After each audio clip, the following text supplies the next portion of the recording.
আজকে বানিয়ে নিয়েছি পাউরুটি রসমালাই। এর জন্য পাউরুটিগুলোকে এরকম একটা কুকি কাটারের সাহায্যে এরকম করে কেটে নিয়েছি।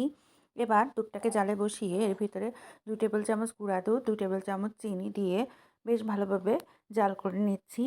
দুধটা যখন একটু হালকা ঘন হয়ে আসবে এই সময়ে পাউরুটির গুঁড়ো বা কিছু পাউরুটি আমি ম্যাশ করে এর ভিতরে দিয়ে দিয়েছি যাতে একটু ঘন হয়ে যায় এর জন্য। এটা দিয়ে নাড়াচাড়া করে নিয়েছি। এবার আমি কাজু বাদাম এবং কাঠবাদাম কেটে নিয়েছিলাম সেটাই দিয়ে দিলাম। এবার আরেকটু নাড়াচাড়া করে বেশ ঘন করে নিয়েছি। তারপরে আমি যখন ঘন হয়ে আসবে তখন এই মিশ্রণটাকে নামিয়ে নিয়েছি। নামিয়ে নেওয়ার পরে একটা চামচের সাহায্যে মিশ্রণটাকে একটু ঠান্ডা করে নিচ্ছি, মানে একটু উষ্ণ ঠান্ডা করে নেব। একদম গরম দুধের ভিতরে পাউরুটিগুলো দেবো না, এর জন্য উষ্ণ ঠান্ডা হয়ে গেলে পরে এর ভিতরে পাউরুটির রসমালাই যে বানিয়েছিলাম সেগুলো দিয়ে দেবো। একটু নাড়াচাড়া করে ডুবিয়ে দেবো। ব্যাস, উপর দিয়ে কাজু বাদাম সরিয়ে দেবো। ব্যাস হয়ে গেল।